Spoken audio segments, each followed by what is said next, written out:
இந்த பாடலின் விளக்கம் நந்த கோபாலன் மதம் பொழிகின்ற யானைகளை உடையவன், நீங்காத தோல் வலிமையை உடையவன்.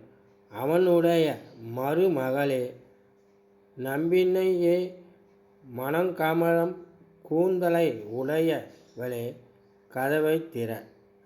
கோழிகள் எங்கும் வந்து கூவின. மாதவி கொடிகள் படர்ந்திருக்கும் பந்தலின் மேலே குயில் கூட்டங்கள் பலமுறை கூவின. பந்து பொருந்துகின்ற விரலை உடையவளே,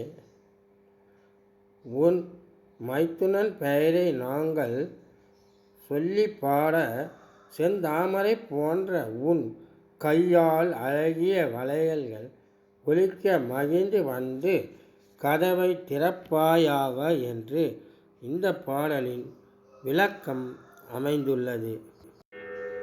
அண்ணாமலையான் அடிக்கமலம் செல்லிரஞ்சோ, அண்ணாமலையான் அடிக்கமலம் செல்லிரஞ்சோ, விண்ணோர் முடியில் மணித்தொகை வீரற்றாற் போல், விண்ணோர் முடியில் மணித்தொகை வீரற்றாற் போல், கண்ணாரிரவி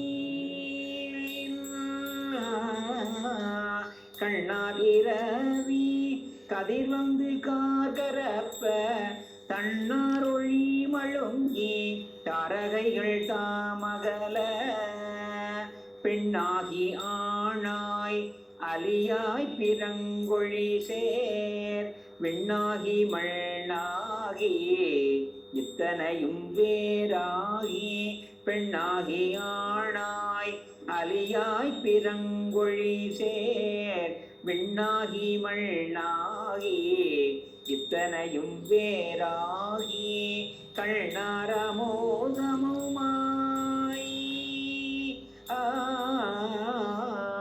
கண்ணார் அமோதமுமாய் நின்றான் கழல் பாடி, பெண்ணே இப்பூம்பூணல் பாய்ந்தாடேலோர் எம்பாவாய், பெண்ணே இப்பூம்புணல் பாய்ந்து ஆடேலோர் எம்பாவாய்.